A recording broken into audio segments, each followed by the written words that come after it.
This is the inaugural broadcast of the Jackson News Network, a program that will cover what makes Jackson High School the place it is.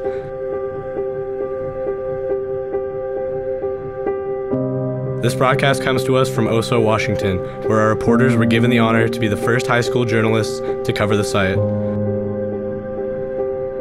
Here now is Zach Anders. It happened on a Saturday, while most of us were still in bed at 10:37 a.m., March 22nd. There's like a mudslide and everything's gone. The houses are gone. Are there any injuries? Yes, there's people yelling for help. Desperate calls to first responders echoed the confusion of the first day.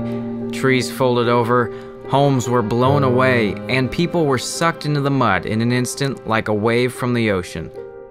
We were tumbled inside and had mud in our eyes and nose and mouth, and I'm really grateful I'm alive. From the air, the scale of the disaster is shocking. Weeks of unusual heavy rain softened the ground. Then, without warning, the hill collapsed into the river valley below. Oso was a small community of 180 people and multiple houses, tucked in between the Stillaguamish River and State Route 530. But it didn't stand a chance when a wall of mud 1,500 feet wide and 600 feet high gave way and barreled into the community below. Good afternoon from Oso, the site of one of the most devastating events in Washington state history. 41 have lost their lives and 2 have yet to be found after a wall of mud and debris barreled into a small residential area March 22nd. Dozens of homes were wiped clear off their foundations, spewing mud and debris beyond the Stillaguamish River, blocking Highway 530 and causing extensive flooding upstream that has been hampering search efforts in the debris field. This is the deadliest landslide in United States history. The slide deposited debris up to 75 feet deep over a square mile of land. When it was over, only 13 seconds had elapsed from the initial movement of the hill. Crews are coordinating their efforts from across the region, and we have 2 reports from 2 separate command centers. Jackson reporter Nicole Guerrero is in Everett at the Snohomish County Command Center, while reports from Kyle Beavert in Arlington and also Ellie Smith and Madi Hagge, they're also in Arlington, at the Arlington Command Center. We'll start with you, Nicole, and your report. Thanks, Zach. I'm here at the Snohomish County Command Center in Everett, across from the Broming Access Freeway. I spoke with County Executive John Lovick and Emergency Program Manager Heather Kelly. Both have been here since day 1. Here at the Command Center, officials are working to provide up-to-date resources for those who are affected by the slide, those who have questions, and those seeking ways to help. John Lovick was recently elected as the Snohomish County Executive. He's a Mill Creek resident and frequents Heatherwood and JHS. The slide came to him as a shock and has forced him into around-the-clock work. Just last week, John met with President Obama to survey the site. You know, I was actually in Arlington myself. I was up there for an interview, and I received a call from our Department of Emergency Management Director telling me that there had been a landslide. So I came home, but I noticed as I was driving south on I-5, I saw a lot of patrol cars going northbound on I-5. And so I figured this was probably something really big. I went home and then got a call later on that this was bad. Matter of fact, the word that I was told that this was the worst they had seen. And flying over the scene, Nicole, I have to tell you this. Nothing in the world could prepare me for what I saw when I flew over the scene. I saw an absolute town just gone. Side of a mountain carved out and a town gone. I want to thank you guys. I mean, young people, you know, you guys are the future of this great country, and the work that you have done. I know I've been to your school, Jackson High, several times. It's just down the street from where I live. The work that you guys are doing in this community is phenomenal. Thank you. Don't ever be ashamed to be proud of who you are and what you do. The card that you guys sent meant a lot. It means a lot to us. We're broken right now. Our community, this could break the spirit of all of us. But we are going to come back stronger because we are a tremendously resilient community, and we're going to be stronger after this. I also spoke with Heather Kelly, the program manager at the Emergency Management Center. She's seen the impact this slide has had on the victims. The initial reaction was, a mudslide, a landslide. It wasn't until we actually got some visual to understand the scope and how large the slide, and then understanding what that slide impacted. Not just a roadway, not just a riverbed, but the community and the members and the families. It's been an eye-opening experience here. These folks have been working around the clock to help those affected. Zach? Nicole, how is everyone doing there emotionally? Things are going well so far.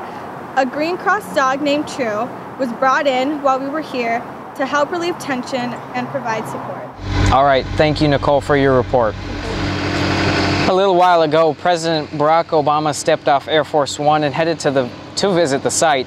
He later gave a speech at the Oso Fire Department, where the initial command center was located when the disaster first struck there. The president stating firmly, "We'll be here as long as it takes."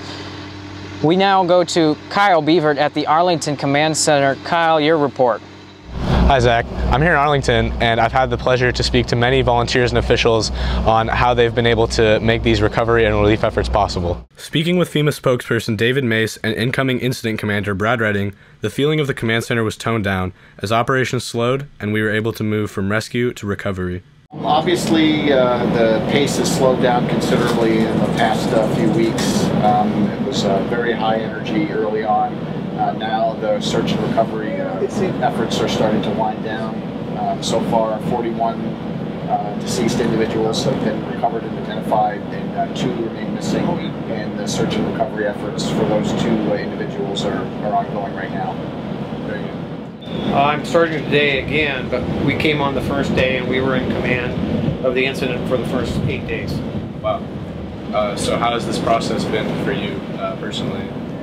Personally, it's been tough, I think, on the whole team because there's so many fatalities and it's such a dynamic incident. You got so many agencies involved and elected officials such as the governor, the president, etc.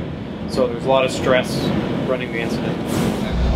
So as you can see, FEMA and the new management team have been here and made a promising outlook for the future of Oso. They'll be here as long as it takes.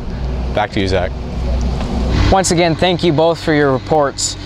This community is still healing and reeling from the disaster 1 month ago, but one thing is apparent throughout our reports. The community is very Oso strong.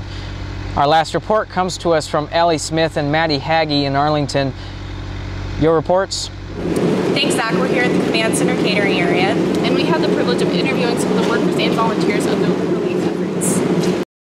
We were able to cover the personal side of this disaster, speaking with Heather Cucinotta, the job manager for the incident catering services, the crews that provide warm meals for those going out into the disaster zone. What we do is provide mobile support to incidents, large-scale incidents such as mass casualties as we have here, but mainly what we do is feed firefighters on the field. All of our things are mobile, so we're able to take our equipment up where other caterers might not be able to go. So really our niche is being able to help places where there isn't a kitchen, or people that are able to get into that. So clearly the crews here appreciate the help of the catering services, and it is a very important part of the relief process. Back to you, Zach. Once again here in Oso, the site of the devastating slide that has taken the lives of so many and taken away so much from so many people. Throughout the pain and the tragedy, though, the community has responded brilliantly. Oso Strong has been their rally cry, and they have responded how any community would when such a disaster has struck their area. If you wish to help these folks and the community that has been devastated by this mudslide, you can go to the Snohomish County website and donate there. I'm reporting from Oso, Washington, the inaugural broadcast of the Jackson News Network. Zach Anders. Thank you.